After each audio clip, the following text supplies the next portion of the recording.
শুভ সকাল বন্ধুরা, আজকের একটি ছোট্ট ব্লগ তোমাদের সাথে শেয়ার করছি। এখন কিন্তু ঘড়িতে বাজে 8:30, সেটা তোমরা দেখতেই পাচ্ছ।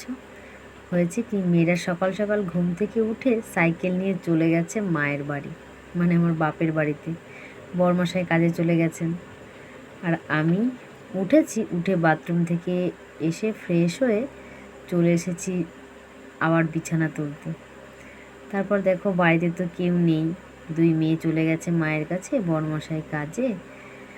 আর অনেকক্ষণ ঘুমিয়েছি আর কি। আমি শনি রোববারটা একটু ঘুমানোর চেষ্টা করি, সত্যি কথা বলতে ঘুমটা আমার ঠিক হয় না, দুপুরেও ঘুমাতে পারি না, আর রাতে ঘুমাতে ঘুমাতে ওই 12টা 11:30 এরকম বেজে যায়। তো একাই আছি এখন। উঠে ওই চিয়া সিডটা ভেজানো ছিল, ওটা একটু খেয়ে নিলাম। আর ব্রাশ করে দেখতেই পেলে আমাদের পাড়াতে একটা কল আছে, টাইম কল। ওখান থেকে আমি কিন্তু খাবার জলের বোতলগুলো ভরি বরাবর। সেটা তোমাদের সাথে শেয়ার করি না, তো আজকে একটু অন্যভাবেই ভাবলাম ভিডিওটা তৈরি করি। আর এদিকে চিয়া সিডটা খেয়ে আমি খাটে বসেছি, রান্নাঘরে এখনও যাইনি।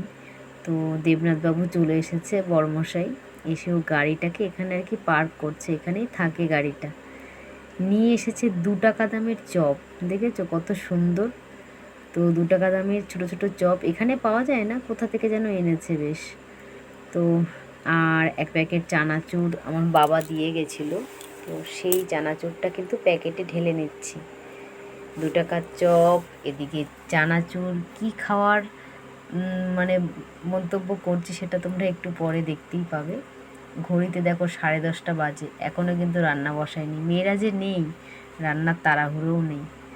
তো বড়মশাই বলল, ঠিক আছে মেয়েরা চলে গেছে যখন, আজকে আর হাট বাজার করব না। এমনিও হাতটা একটু টান টান চলছে সত্যি কথা বলতে। তো হাট বাজার না করেই ও বলল, ঠিক আছে তাহলে ডিম রান্না করো।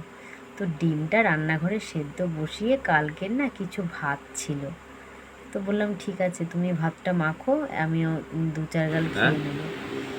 তো এত সুন্দর করে বরমশাই চানাচুর দিয়ে, চপ দিয়ে, কাঁচা লঙ্কা দিয়ে, পেঁয়াজ দিয়ে, আবার কাঁচা তেলও দিয়েছিল।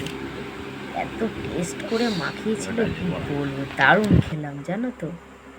এদিকে দেখো চলে এসেছি, খাওয়া দাওয়া হয়ে গেছে, বরমশাই একটু শুয়ে আছে। খাওয়া দাওয়ার পরে গল্প করতে করতে দেখি ঘড়িতে বাজে প্রায় 12টা এরকম বেজে গেছে।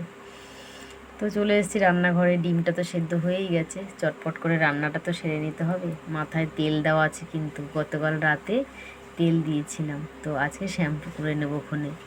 তো দেখো ডিম সেদ্ধ হয়ে গেছে, কুশি ভাজা করব ডিম দিয়ে, আর মশলা সমস্ত কিছু রেডি।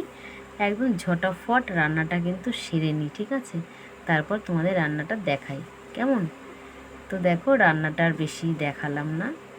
ভাত, এই যে গরম ভাত, আর এখানে দেখো ডিম দিয়ে পেঁয়াজ দিয়ে কুশি ভাজা করেছি, দারুণ লাগে খেতে, আমার খুব প্রিয়, মানে কি বলবো। আর এখানে 2টো করে ডিম খাওয়া হবে, বরমশাই, আমি আর শাশুড়ি মা। তো 6টা ডিম রান্না করেছি। তো দেখো স্নান সেরে বরমশাইও স্নান করেছে। ও আবার না নতুন ঘরটা আজকে আবার একটু পাইপ দিয়ে জল দিয়ে ধোয়াধুয়ি করেছে, ও সারাদিন বাড়িতেই ছিল। তো ও আর আমি খাওয়া দাওয়া করে ঘরে অনেকক্ষণ রেস্ট নিলাম, ঘুমাইনি, এমনি শুয়েছিলাম। ও তো ঘরে ঘুমিয়েই আছে, আর আমি কিন্তু চলে যাচ্ছি মায়ের কাছে, মানে বাপের বাড়িতে। এখন ওই 4:30 এরকম বাজে। তো মা কখন থেকে ফোন করেছে, আয় আয়। আসলে মায়ের ওখানে না খাওয়ার কথা ছিল আমার, তো আমি আর সেখানে আর যাইনি তখন।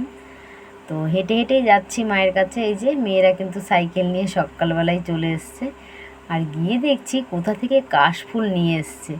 তো কাশফুলটা নিয়ে এই দেখো রাখলো, রেখে আমায় কি বলছে বলো তো, মা কাশফুলের ওই বাগানে যেতে হবে, তুমি দিদি আমি, আমরা ভিডিও করব, কবে যাব তাড়াতাড়ি বলো। কিছুতেই সময় হয় না জানো তো। তো দেখি কবে একটা সময় বার করে কাশফুলের বাগানে যেতে হবে, 2-একটা ছবি বা ভিডিও করতেই হবে। তো যাই হোক, তখন গিয়ে কিন্তু আর ভাত খাইনি।